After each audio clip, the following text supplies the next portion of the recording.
Après l'annonce des résultats des élections européennes dimanche soir et l'arrivée en tête du Rassemblement national, le président de la République Emmanuel Macron a annoncé dans la foulée la dissolution de l'Assemblée nationale.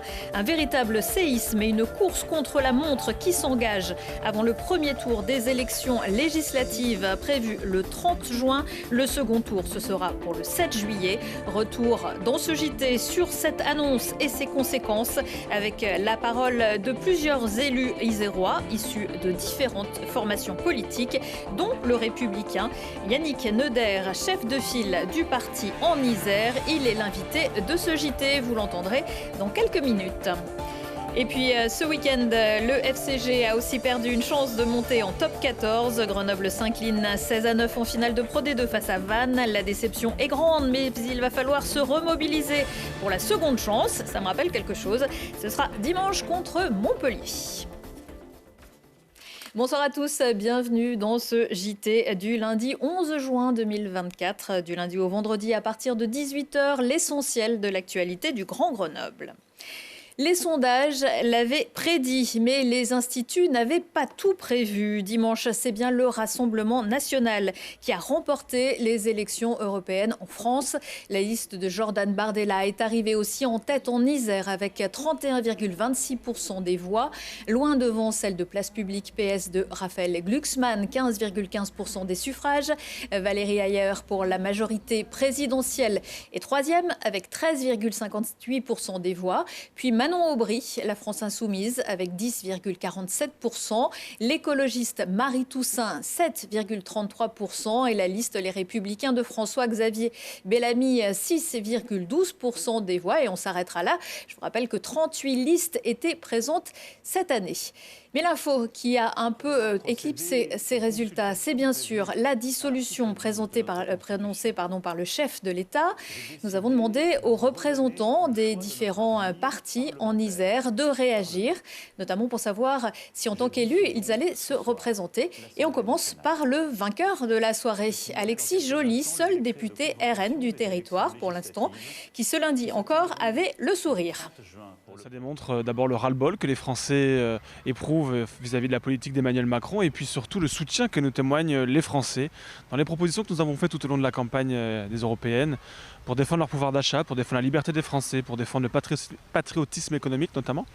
Et donc il était normal qu'Emmanuel Macron dissoude l'Assemblée puisque c'était une revendication du Rassemblement national, puisque le président, le Premier ministre s'était mêlé à cette élection. Il était donc normal qu'ils en tirent les conclusions. Il n'y avait pas 36 solutions. Soit il démissionnait, soit il annonçait la dissolution de l'Assemblée nationale. C'est ce qu'il a fait. C'était inattendu probablement pour un certain nombre de journalistes, de commentateurs, mais pas pour nous, qui nous étions d'ailleurs préparés depuis plus d'1 an avec le fameux plan Matignon que nous avions préparé depuis 1 an en interne. C'est important pour moi d'être candidat à cette élection, surtout que le travail que nous avons fourni depuis 2 ans, visiblement, porte ses fruits, puisque nous enregistrons 43,5% sur la circonscription contre un peu moins de 31% il y a 5 ans. Donc il y a une progression qui est très importante. On est prêt à gagner, on est prêt à gouverner. Parce que les Français d'ailleurs nous le demandent.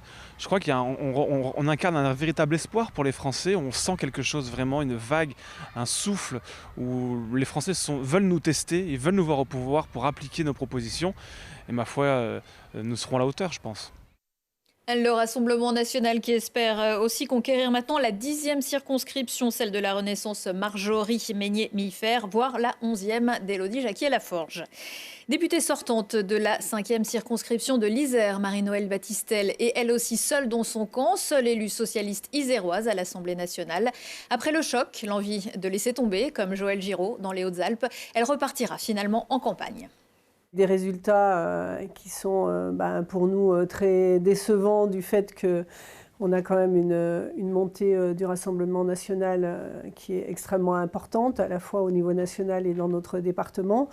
Nous, à titre personnel, notre liste a fait plutôt un bon score, mais dans ces situations-là, personne ne peut se réjouir de son score personnel, même si il est à la hauteur des attentes que nous avions.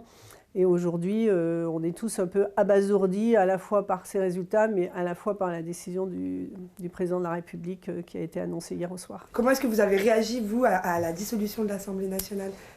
Je vous le disais, hein, totalement abasourdi par cette décision qui planait depuis un certain temps dans les couloirs de l'Assemblée, mais personne ne pouvait se résoudre à cette idée, qui est une idée, vraiment un pari un peu suicidaire, j'ai envie de dire, puisqu'on aura probablement beaucoup plus de députés Rassemblement national à l'Assemblée après les législatives, et on comprend assez mal comment le président de la République peut avoir en tête un confortement de sa majorité à travers cette dissolution.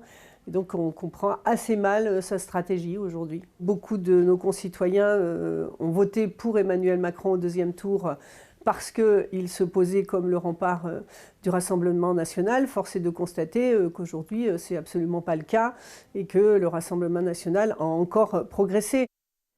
Didier Rambaud est lui sénateur de l'Isère. Pour cet élu Renaissance de la première heure, la décision du président de la République est difficile, mais Emmanuel Macron n'avait plus trop le choix. De toute manière, on sentait bien depuis un bon moment que la situation politique était un peu bloquée et on devinait que ça n'allait pas pouvoir passer l'automne prochain, hein, notamment l'examen du vote du projet de loi de finances, où on était sûrement sous l'épée de Damoclès d'une motion de censure et donc derrière d'une dissolution. Reconnaissant que, voilà, que la décision de dissolution prise hier soir par le président de la République a plutôt été surprenante, mais avec le recul, je pense qu'on est dans une situation de blocage où il faut maintenant, voilà, le président de la République met les Français maintenant, voilà, devant le fait accompli. Hein. Vous avez exprimé un vote très clair, très dur même vis-à-vis de la majorité présidentielle, vis-à-vis du président de la République, quelque part un désaveu. Donc il faut qu'il y ait un nouveau rendez-vous pour remettre les pendules à l'heure. Très critique vis-à-vis du gouvernement, la France insoumise espère, elle, pouvoir redonner un second souffle à la NUPES, à l'image de la députée sortante de la 3e circonscription de l'Isère, Elisa Martin. C'est la marque du monarque présidentiel qui décide non pas de mettre son mandat en jeu, mais de dissoudre l'Assemblée nationale. Je dis cela y compris parce que le résultat de cette élection montre deux choses. La première, c'est la condamnation des politiques menées par Emmanuel Macron et ses gouvernements successifs, mais aussi le fait qu'il mente totalement lorsqu'il dit qu'il cherche à se battre contre le Front National. Je dis cela par exemple parce que la loi immigration, qui est produite par son gouvernement, avec son aval évidemment, est une loi qui fait sens vers les arguments du Front National. Pourquoi ? Parce que dans cette loi, les réfugiés, quels qu'ils soient, sont considérés comme des délinquants, comme des voyous, comme des personnes dangereuses, parce qu'est accréditée l'idée selon laquelle en France, il y aurait trop d'étrangers. Cyrielle Châtelain est, elle, députée sortante de la 2e circonscription de l'Isère, mais aussi ex-présidente du groupe Les Écologistes à l'Assemblée nationale. Pour elle, c'est aussi l'union qui fera la force. Oui, il y a une surprise. On ne s'attendait pas à une dissolution annoncée hier soir après les résultats des européennes. Tout s'arrête dans la vie parlementaire. Les séances à l'Assemblée et au Sénat sont suspendues. Nous étions en train de discuter en séance du projet de loi fin de vie. Il n'y a plus de discussion. L'ensemble des commissions d'enquête sont suspendues, les contrats de nos collaborateurs. C'est-à-dire que là, il n'y a plus d'assemblée qui siège pendant la durée de la campagne. Tout le monde repart en campagne pour avoir de nouvelles élections. Moi, ce que je peux vous dire, et je pense que je parle pour mon groupe, c'est qu'on a un Rassemblement national qui est extrêmement haut. Extrêmement haut, extrêmement fort. Ce qu'il faut faire aujourd'hui, c'est l'union. En fait, on avait finalement ce qu'on appelait la tripartition de la vie politique. Le bloc central s'est effondré. Il faut que nous ayons face à l'extrême droite un bloc écologiste et de gauche extrêmement solide. Il faut un front populaire très large qui aille de la France insoumise au PS en passant par les écologistes et le PC. Il faut qu'on reste ensemble. À un moment, on a un enjeu historique pour ces élections. Je vais me représenter, je suis en train de partir en campagne, voilà, et j'espère me présenter avec l'union la plus large possible. Je précise que nous avons cherché à joindre à de nombreuses reprises hier et aujourd'hui le député Renaissance Olivier Véran, mais sans réponse de sa part. Dans le détail, Grenoble fait presque figure d'exception puisque c'est la liste France Insoumise qui est arrivée en tête avec 21,87% des votants devant un Place Publique PS 21,19% et le RN 13,53% des voix. Bien sûr que nous sommes très heureux que les Grenoblois entendent et comprennent la démarche qu'on a voulu porter au moment des européennes. Mais il nous semble que les enjeux là qui sont devant nous immédiats et qui sont cette affaire de législative le 30 juin, pour l'instant c'est quand même là-dessus qu'on est concentré. On est satisfait du résultat qu'on a fait dans des conditions politiques, autant se le dire, qui étaient fort difficiles, n'est-ce pas? Je ne vous rappelle rien. Bon, pour autant, nous avons fait le résultat que nous avons fait, mais à vrai dire, c'est un peu balayé, si je puis dire, par le fait que Macron ait dissous l'Assemblée nationale. Hein, vous voyez, c'est comme ça la politique des États qui en chassent des autres quand tout d'un coup il y a un peu des éléments d'accélération, comme l'a souhaité Macron. Avec 12,88% des suffrages, le parti écologiste n'arrive qu'en 4e position, derrière le RN, dans la première grande ville à s'être dotée d'un maire écolo, Éric Piolle. Mais c'était en 2014 et depuis, de l'eau a coulé sous les ponts, même si Grenoble reste donc une ville de gauche. A fortement participé. Là, ici, on est à Hébin. C'est pareil, la participation a été très forte. Donc, la première chose, c'est que la campagne des européennes a intéressé, que les gens se sont déplacés pour toutes les listes, mais notamment la France Insoumise a fait un gros travail de mobilisation de l'électorat. Donc, la première chose, je pense que c'est positif quand les gens vont s'exprimer. Voilà. Et Grenoble est une ville de gauche. Quand on regarde les résultats, effectivement, la France Insoumise est très haut, mais les écologistes, il me semble, font des scores également très élevés, bien plus élevés qu'au niveau national. Un résultat qui pourrait rebattre les cartes pour les prochaines élections municipales de 2026. Les écologistes n'ont toujours pas fait connaître de candidat pour succéder à Éric Piolle.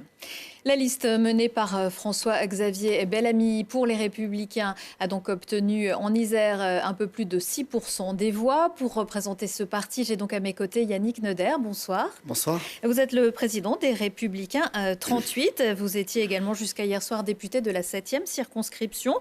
Pour être tout à fait transparent, on vous avait invité ce soir pour parler du projet de loi sur la fin de vie qui était débattu jusqu'à la fin de la semaine à l'Assemblée nationale, sujet sur lequel vous étiez particulièrement engagé. Et là, tout s'arrête. Tout s'arrête.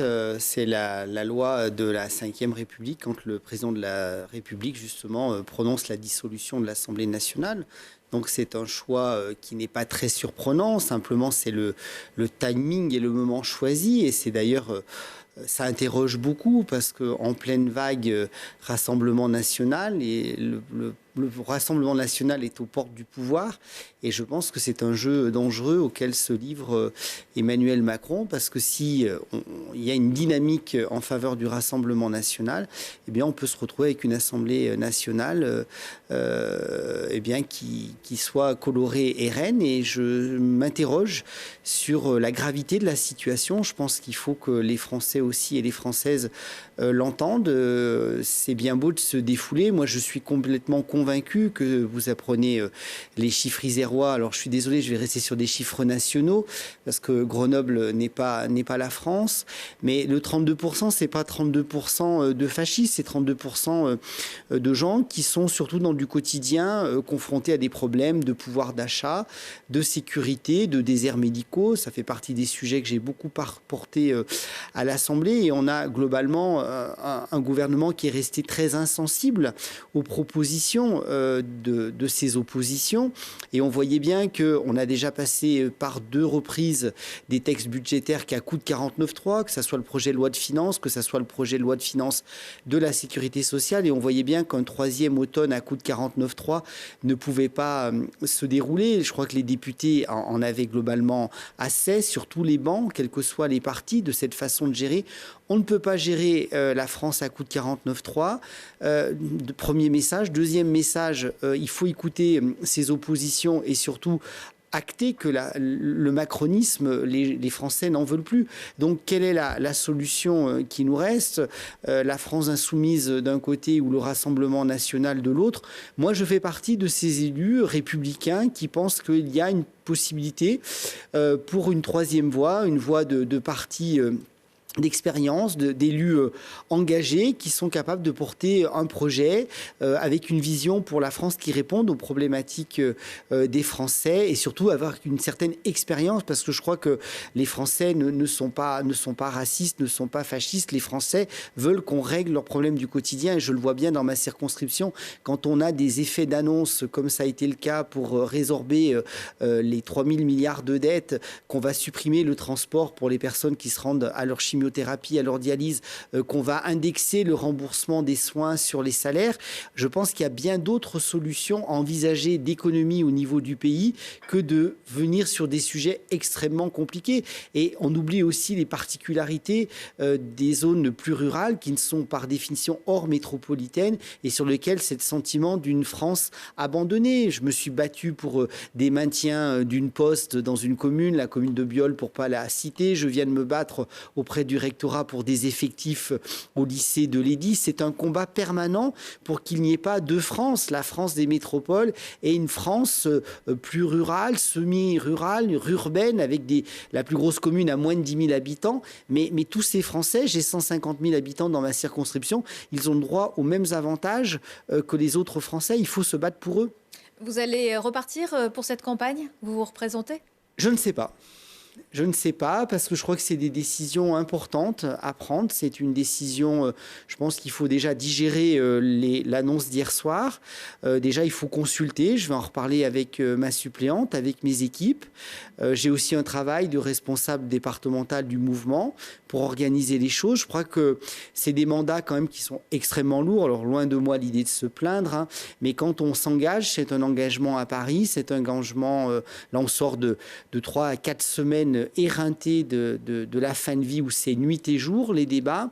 Là, il faut aussi faire toute l'action sur le terrain et je crois que c'est des engagements qui ne se prennent pas à la légère. Donc je crois que ça mérite quand même un peu de réflexion. La nuit porte conseil, la nuit précédente a été courte et je crois que surtout c'est de savoir pour quelle politique conduire, avec qui, dans quel objectif. Mais je crois que moi je lance surtout un appel aux hommes et aux femmes qui sont ni d'un extrême d'un côté ni de l'autre, de venir nous rejoindre, de se remonter les manches et de proposer une solution qui va pouvoir convenir aux Français et surtout qui va permettre de sortir la France de l'ornière dans laquelle elle se trouve. Merci beaucoup Yannick Neuder. Nous aurons peut-être l'occasion de vous retrouver dans les prochaines semaines. L'avenir nous le dira. Pas de séisme, mais un éboulement dimanche soir sur la ligne SNCF Lyon-Grenoble en raison des fortes pluies dans le secteur de Voiron. Résultat de grosses perturbations sur le trafic ce lundi avec une seule voie circulable. Le retour à la normale n'était pas prévu avant mardi matin. L'Isère, la rivière, a également gonflé sous les pluies diluviennes, provoquant la fermeture de la voie sur Berge à Grenoble. On se souvient que cet automne, la situation avait duré plusieurs semaines, le temps de déblayer la voie. Un peu de sport pour les amateurs de rugby et plus particulièrement les fans du FCG qui ont vécu une soirée difficile. Samedi à Toulouse, plus de 2500 amateurs avaient fait le déplacement. Après une très belle fin de saison, Grenoble disputait la finale de Pro D2 face à Vannes avec à la clé une victoire synonyme de montée et ce sont les Bretons qui l'ont emporté. Lucille Dailly. 2 secondes encore, tout tenté pour contrer le mauvais sort. Rien n'y fait, Vannes est champion de France. Comme l'an dernier et pour la 3e fois depuis 2018, Grenoble lâche les armes en finale de Pro D2. C'est très difficile aujourd'hui de trouver les mots parce qu'on a mis beaucoup d'énergie cette année pour venir ici. Et c'est pas du tout l'issue qu'on avait imaginée. Et c'est d'autant plus dur que l'histoire était si belle. Revenir ici à Toulouse, jouer pour le titre, après une fin de saison héroïque devant des supporters en masse et à bloc, le moment s'annonçait grandiose pour les Rouges et Bleus. Après deux défaites à Toulouse, c'est enfin la bonne année, c'est sûr, on est favoris pour une fois. Et enfin on voit des Grenoblois, parce que les 2 dernières finales c'est pas ça, mais enfin on a tous fait le déplacement et enfin on va gagner, c'est sûr. Mais pour Vannes, c'est une première finale, une première occasion pour des Bretons de jouer en top 14. Au son du biniou et des milliers de Bretons en tribune, le groupe prend les devants. Pas transcendant mais propre et résistant face à des Grenoblois qui veulent trop jouer, trop bien faire, qui trébuchent, qui lâchent le ballon. Des Grenoblois dans leur ombre. On est dans un match où on ne prend pas les points, on est dans un match où on se précipite, on est dans un match où le ballon porté est en train d'avancer, on sort seul et que des matchs comme ça, il faut tuer le score, il faut tuer l'adversaire par ses coups de boutoir, chose qu'on n'a pas su faire et qu'eux ont très bien fait. Eux, les Vannetais, l'ont fait dès les 10 premières minutes, en marquant l'essai qui allait leur donner du souffle et une avance irrattrapable. Sans succès dans son camp, Grenoble assure en prenant 3 fois les 3 points, mais ça n'allait jamais suffire. L'élan n'y est pas, la chance non plus. Ça ne joue pas à grand-chose. Vannes, c'est une très bonne équipe. Félicitations à eux pour aussi leur saison. J'ai pas de mots, je suis déçu pour tout le monde, je suis déçu pour les joueurs en premier, déçu pour les familles, déçu pour les Grenoblois, déçu pour tout ce qu'ils ont fait. C'est déçu parce que ça reste un groupe extraordinaire. Reste donc un rendez-vous à ne pas rater. Il faudra battre Montpellier au Stade des Alpes, un monument que les Grenoblois peuvent gravir pourvu de relever la tête. Coup d'envoi de la rencontre contre Montpellier, dimanche donc à 18h au Stade des Alpes. C'est la fin de ce JT, retour de l'actu dans 1 heure et en replay sur telegrenoble.net. Excellente soirée à tous.